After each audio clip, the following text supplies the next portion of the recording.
So when you think of a brand, what's the first thing that pops into your head? A logo? A catchy jingle? Maybe a specific color? Well, what if I told you that's just the tiniest tip of the iceberg? A truly powerful brand, I mean, it's woven into every single thing a company does. So let's dive in and really unpack the science behind the brands that just stick with us. It's the million-dollar question, isn't it? We've all seen companies with amazing products that just vanish. And then there are others that become a part of our daily lives, almost a part of who we are. I can tell you it's not luck. It's a very deliberate, very strategic process. And today, we're going to pull back the curtain and see exactly how it's done. Here's our game plan. We'll kick things off with why a brand is so much more than a logo.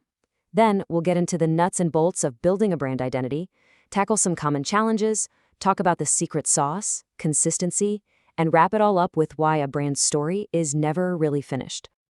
All right, let's jump right in. Section 1, more than just a logo. Here, we're going to get into what a brand is really worth. You know, this quote from the marketing guru Philip Kotler just nails it. He's saying that without a strong brand, you're just another option on the shelf. You're a commodity.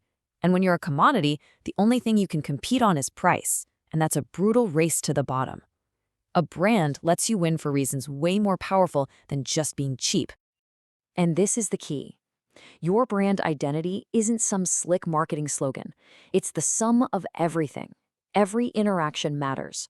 From how your website feels, to the way a customer service rep talks on the phone, to the quality of the box your product arrives in. Every one of those little touch points is either building up your brand or, well, tearing it down. And this number, just look at it. $241.2 billion.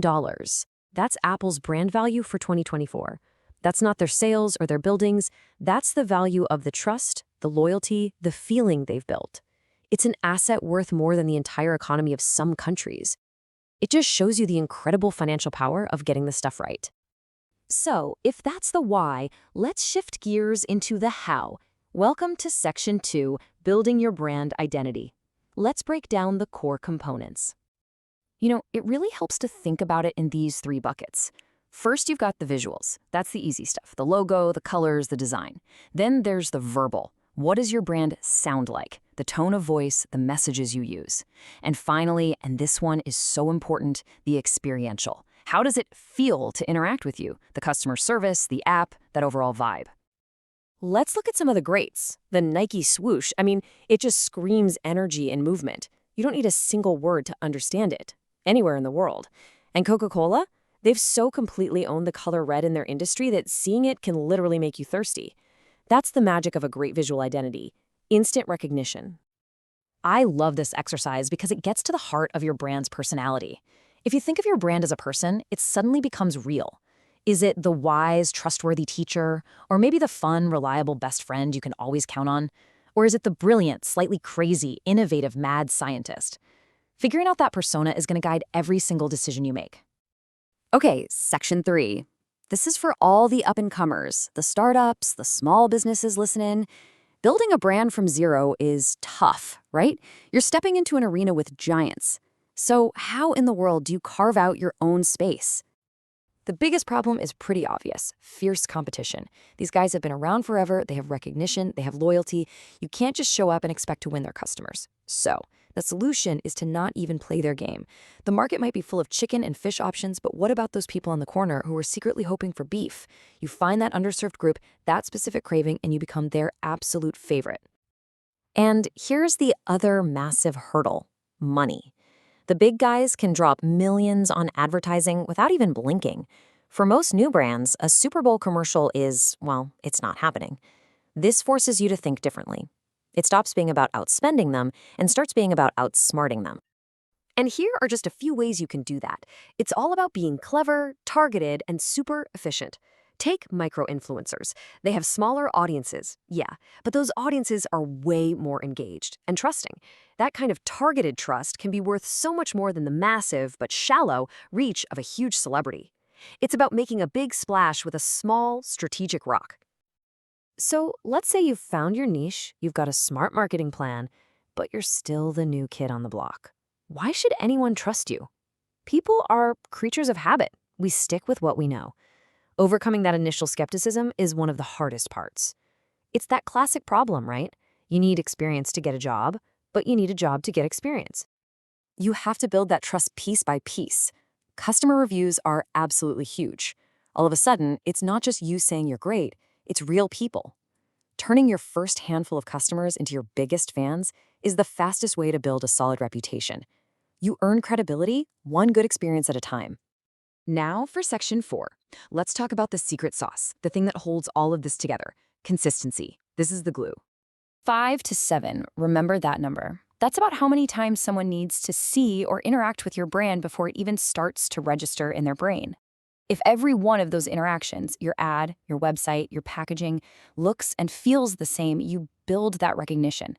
If they're all different, well, you're just a stranger every single time. So how do big organizations actually pull this off? They don't just wing it, they use tools. A brand style guide is like the brand's Bible. It tells everyone exactly how things should look and sound. Templates make sure content gets made quickly without going off brand. And alignment across the company is crucial. Everyone, from the CEO down to the intern, needs to be on the same page telling the same story. And that brings us to our final section. It's really tempting to think of branding as a project you finish. You launch the logo, you write the tagline in, and you're done. But that is a really dangerous way to think. A brand is a living, breathing thing. Here's the bottom line. The world changes, your customers change, and your brand has to adapt. Just think about Kodak. They were photography, but they clung to film as the world raced into digital, and they became a history lesson. Great brands evolve to stay relevant, all while holding on to what made them special in the first place. And this quote just says it all. Evolving doesn't mean you have to burn everything to the ground and start over. Sometimes a small, smart tweak, a refreshed look, an updated message, is all it takes to change everything and feel modern again. It's about making smart adjustments, not panicking. So, whether you're building a massive company or just thinking about your own personal brand, the question is always the same. A brand is a story, and the best stories are the ones that keep unfolding.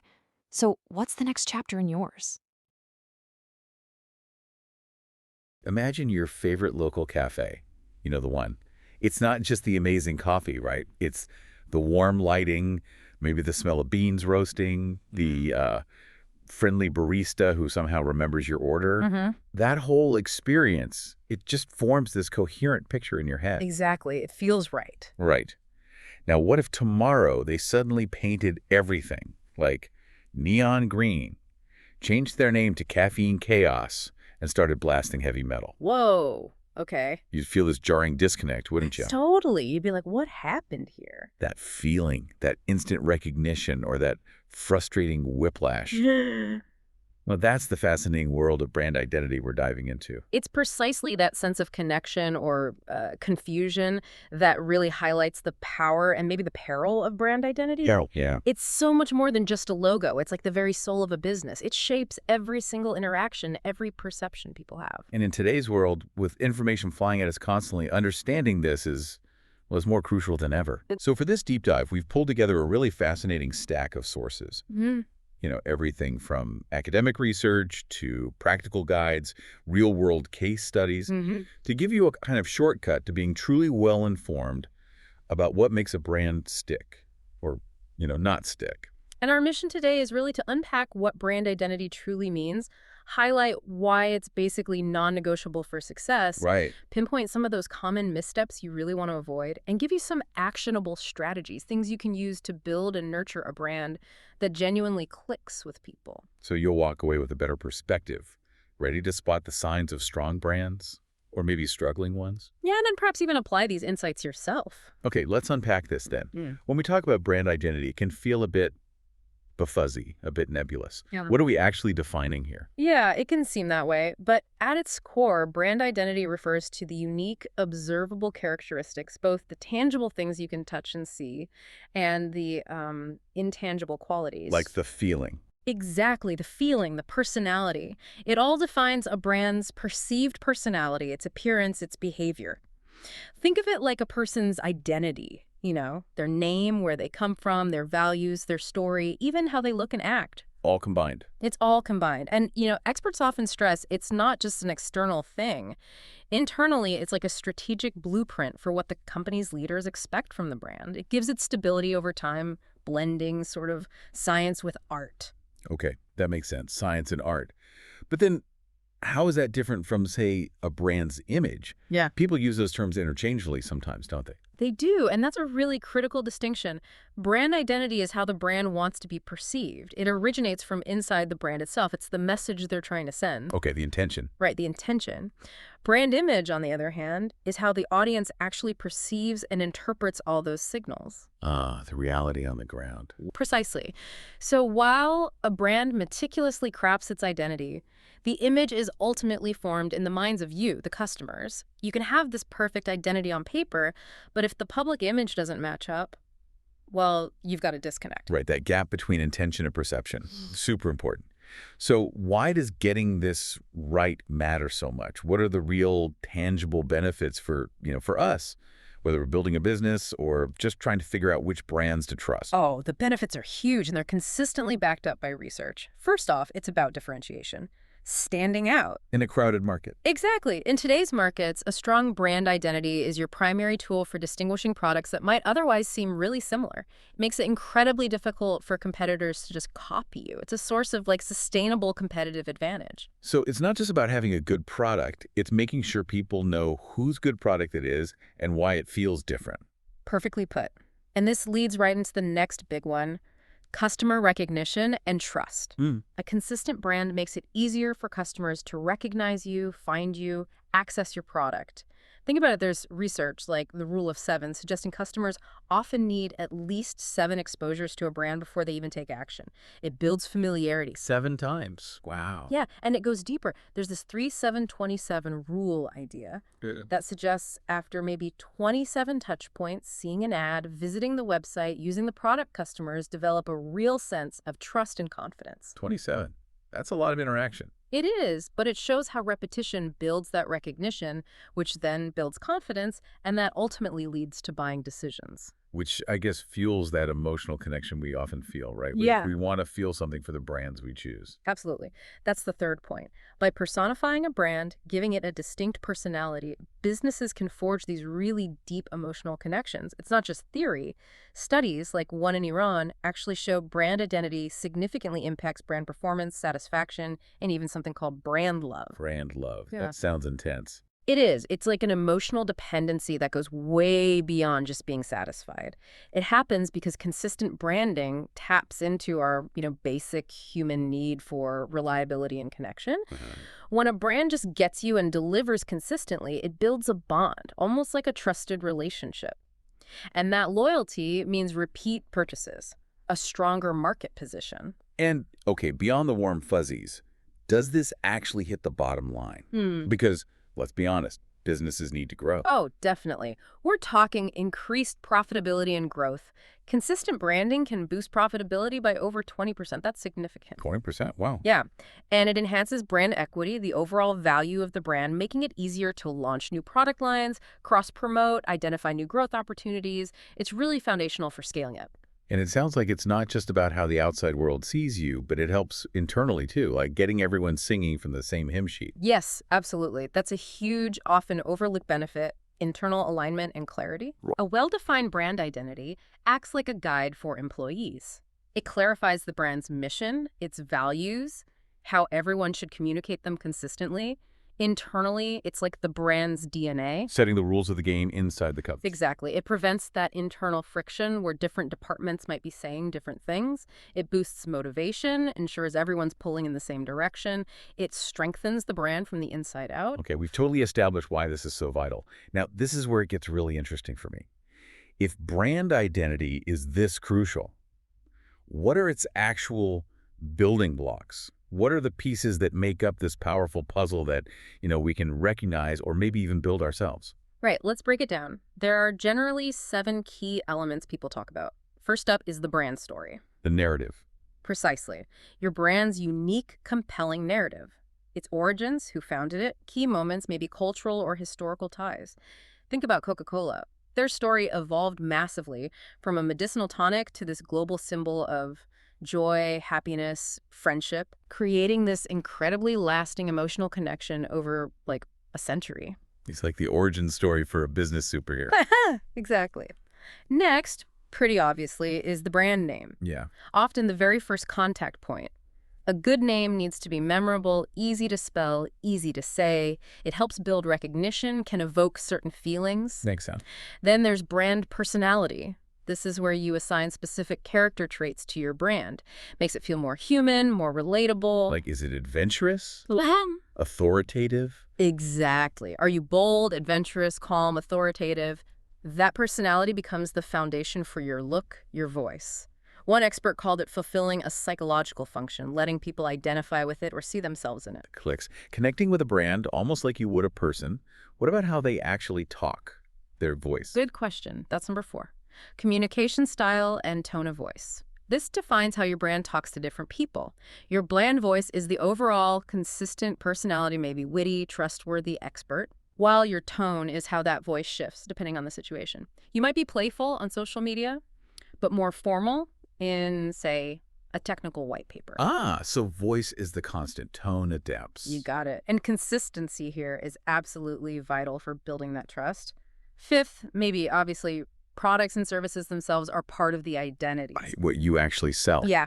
Their uniqueness, how people perceive their quality, how they function, the value they add, the feelings they evoke, it all embodies the brand. And then, of course, the stuff we actually see, the visuals. Which brings us nicely to visual identity. This is the whole graphic package. Yep. Your logo, your color palette, the fonts you use, your style of imagery, graphic design layouts, even product and packaging design. Consistency across all these visuals is just paramount for that instant recognition and building trust. Okay. And finally, number 7, which is maybe a bit more optional but powerful, sensory identity. Sensory, like smell and sound. Exactly. Things like scent, touch, sounds. They can profoundly enhance the brand experience, create really lasting impressions, unique associations. Think about sonic branding, that little jingle or sound effect. It's being used more and more to build emotional connections, make a brand recognizable even if you can't see it. Like the Intel chime or something. Precisely that kind of thing. Okay, so that's the ideal setup. But let's be real. Even the biggest, most established brands mess this up sometimes. Oh, absolutely. Given all those different elements you just walked us through, where do brands most commonly slip up? What are the big pitfalls we should be aware of? Yeah, we can definitely learn a lot from the mistakes. They generally fall into 2 buckets, design mistakes and strategy mistakes. Okay, let's start with design. On the design side, a common one is a mismatched logo or identity. Using visuals that just don't align with what the brand offers or who they're trying to reach. Like your example of the lawyer using neon purple? Exactly. Or if your visuals scream luxury 5-star hotel, but your product is actually a budget motel chain, customers get really confused. Right, sends mixed signals. Totally. Then there's having an outdated identity, just failing to evolve with market tastes, cultural shifts. A brand identity that maybe worked great 5 years ago might feel really stale or irrelevant today. And I bet consistency pops up here again. Oh, it's huge. Inconsistency is maybe one of the worst things you can do. Using different versions of your logo, slightly different brand colors, random fonts across different channels, it just erodes trust. It makes the brand look unprofessional, disorganized, like they don't have their act together. Yeah, sloppy. Exactly. And lastly, on the design side, a frustrating user experience, UX. This directly damages your brand's perception no matter how good the visuals are. So like a clunky website or terrible customer service. Precisely. A website filled with annoying pop-ups, colors that are hard to read, terrible customer service that can completely undermine all the good work you did on the visual design. The experience trumps the aesthetics. So even stunning visuals can be tanked by a bad experience. Okay, what about the bigger picture? Strategic mistakes. Right, the foundational stuff. A major one here is simply having no clear strategy to begin with. In it. Pretty much. Without that foundational roadmap outlining your values, your mission, who you're talking to, businesses often end up rebranding over and over, or they just fail to scale effectively. It's like building a house without any blueprints. Chaos. Yeah. Similarly, having a weak tone of voice.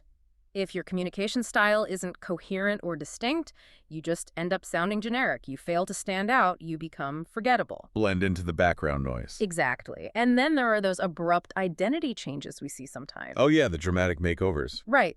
Drastically changing your brand overnight can seriously alienate your loyal customers. Remember Tropicana back in 2009? Vaguely, the orange juice. Yeah, they dropped their iconic orange with a straw logo for this sleek, modern look. The backlash was so intense they switched back within weeks. And more recently, think about Twitter becoming X, or Gap's disastrous logo change attempt back in 2010. These are stark reminders. Incremental, thoughtful updates are usually much safer. Good point. Evolve, don't shock. Right? And the flip side of that is failure to evolve at all, treating branding like a project you finish and then forget about.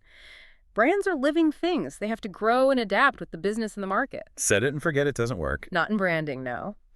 And finally, tying back to the design side, actively ruining the user experience. Even a strong visual brand can be destroyed by a poor product experience. Evernote is a good example. The note-taking app. Yeah, once beloved for its clean visuals and great function. But then its reputation plummeted because of a buggy app, aggressive pop-ups trying to upsell you, and really dismissive customer feedback. The bad experience killed the goodwill the brand had built. Ouch. So if a company is experiencing these kinds of problems, it can spiral into what some call a full-blown brand identity crisis. What are the warning signs? How would you know if you're in one? Yeah, it's a tough spot. The key signs are usually customer confusion, a shrinking market share, and internal friction among teams. Okay, break those down. So customer confusion means your messages are conflicting. Consumers become hesitant. They start questioning your company's values, what you stand for. And confused customers often just go elsewhere. Straight to the competition. Exactly, which leads directly to a loss of market share. Competitors with clearer, more consistent branding will naturally attract those uncertain customers. Makes sense. And inside the company. That's the internal friction. You'll see different departments maybe using different terminology, pushing contradictory value propositions. It leads to misunderstandings, inefficiency, wasted effort. Everyone's pulling in slightly different directions. So it's a mess externally and internally. A really painful situation. But there has to be a way out, right? We've seen brands stumble and then come back stronger. Oh, absolutely. There's definitely hope. Think about companies like Airbnb, Starbucks, Lego. They've all navigated crises like this successfully. How do they do it? Well, Airbnb rebranded to shift focus from just budget stays to highlighting unique travel experiences. Starbucks, after maybe diluting its brand by expanding too fast, refocused on its core coffeehouse vibe and ethical sourcing. Mm-hmm. And Lego, famously, returned to its core creative building blocks after getting into too many different things, like theme parks and video games, that strayed too far from their essence. So they all went back to basics, in a way. Kind of. They identified the misalignment, where they'd gone off track, and then clearly redefined their identity with a renewed sense of purpose. It takes honesty and strategic thinking. That's a lot to take in. So for you, listening right now, maybe running a business, maybe building a personal brand, what can you actually do to proactively build and maintain a strong, resilient brand? One that stands the test of time and avoids those painful crises. Yeah, the good news is there are clear, actionable strategies you can follow. First and foremost, you need a strategic foundation. Back to the blueprint idea. Exactly. Start with a basic brand strategy. Define your core values, your mission, who your target audience is, how you want to be positioned in the market, what your goals are. Without this foundation, everything else is just guesswork. Okay, foundation first. What about bigger companies with lots of different products or services? How do they keep it all making sense together? Great question. That's where brand architecture comes into play. Brand architecture. Sounds complex. It's just about having a clear structure. For businesses with multiple offerings, a well-defined architecture clarifies how everything relates.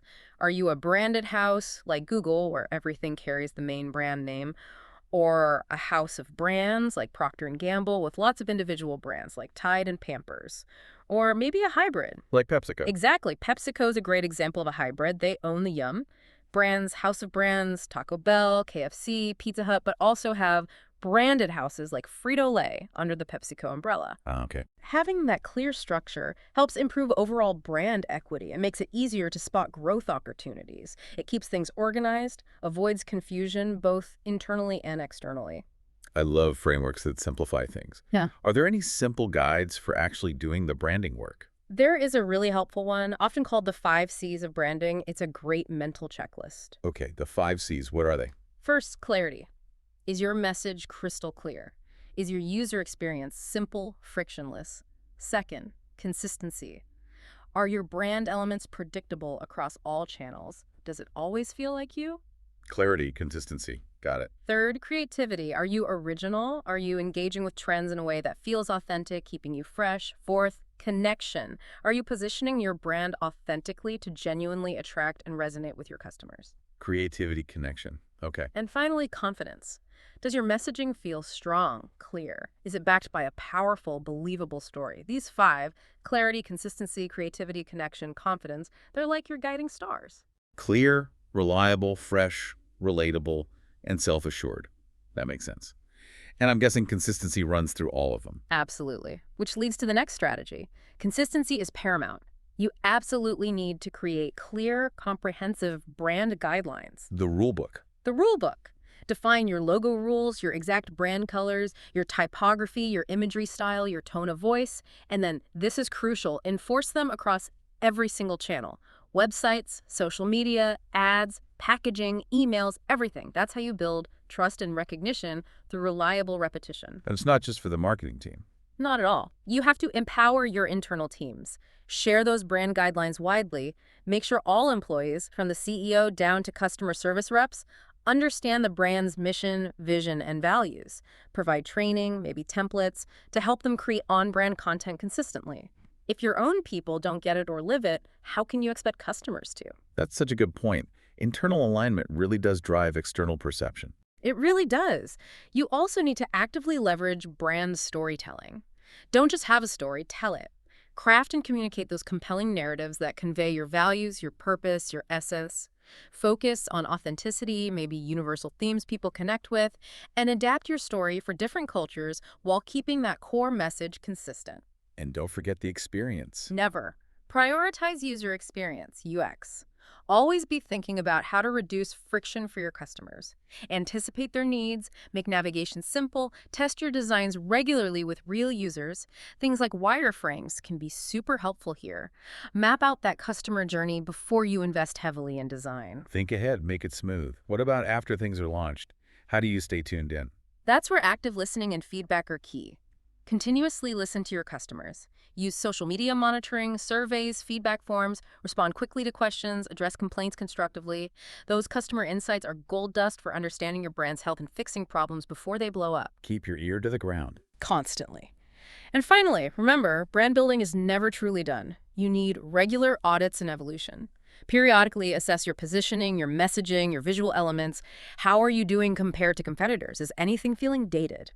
Experts often recommend doing a full brand identity refresh every 5 years or so, maybe more often depending on your industry, just to ensure it keeps evolving with your business and the market. So it's a continuous process of checking in and tweaking. Yeah. Okay, so looking forward, what does all this mean for the future? How are these core ideas meeting, new frontiers in the coming year, like 2025? Yeah, it's always evolving. Looking ahead to 2025, several key trends are really shaping branding. First, no surprise, generative AI and personalization. AI is everywhere. It really is, and it's a game changer for creating hyper-personalized experiences. Brands using AI effectively for personalization are seeing way higher engagement and loyalty. Get this. Some studies show 75% of consumers are more likely to buy from brands that offer personalized content.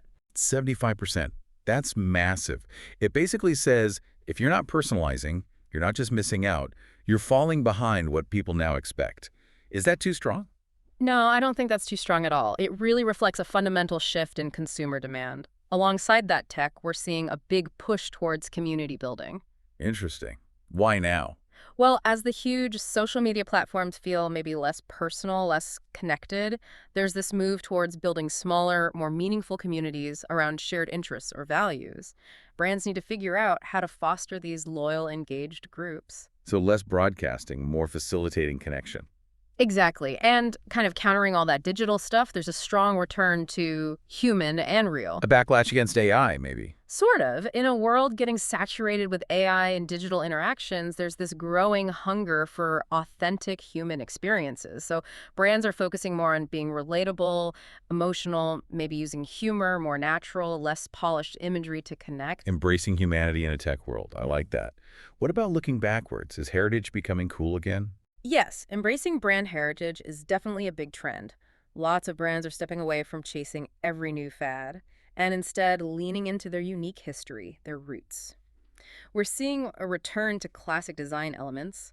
Think about Pepsi's recent update, inspired by its past looks, using nostalgia, but authentically, to stand out. Interesting. Using the past to feel more real now. Right. And this connects to another trend, immersive and sensory experiences. Brands are going beyond just visuals. They're adding sound, touch, even smell to create richer, multisensory interactions. Like the sonic branding you mentioned earlier. Exactly. Sonic branding is becoming really crucial for building those emotional connections. Because remember, people often buy from brands they feel connected to. You know, when you mentioned sensory identity earlier, it made me think how I instantly recognize my favorite bakery just by the smell from down the street before I even see the sign. It's almost Pavlovian. It really is, isn't it? That multisensory stuff can create such a powerful, memorable link. Well, Okay, and finally, how are people even finding brands these days? Is Google still king? well, that's changing too. Evolving search habits are disrupting things. People are now discovering brands through AI chats, through social media like TikTok, not just typing keywords into Google. So discovery is happening in new places. Absolutely. Which means brands need to be visible and discoverable across all these new diverse channels, not just relying on traditional SEO tactics. The landscape is shifting. Wow. What a journey through this whole world of brand identity. We've really seen how this powerful concept, it's almost like your own personal identity, shapes perception, builds that crucial trust, drives connection. We've covered so much, from the core definition, the essential building blocks, to the painful pitfalls of getting it wrong. And importantly, those strategies for building a thriving future for a brand. And I think the key thing to remember is that your brand is a living thing. It's not just a static logo you design once. Right. It needs constant care, clear direction, and yeah, a willingness to evolve, but always while staying true to its core essence. The goal isn't really perfection. It's more about showing who you are authentically. And when you nail that authenticity, well, that's when the magic really happens. Authenticity is key. Yeah. And that's our deep dive into brand identity. So we want to leave you with this thought to chew on. What unique story is your brand, whether that's your personal brand, your small business, or the big company you work for, telling the world right now? And maybe more importantly, how are you ensuring that story stays authentic, consistent, and deeply connected in this landscape that just keeps changing?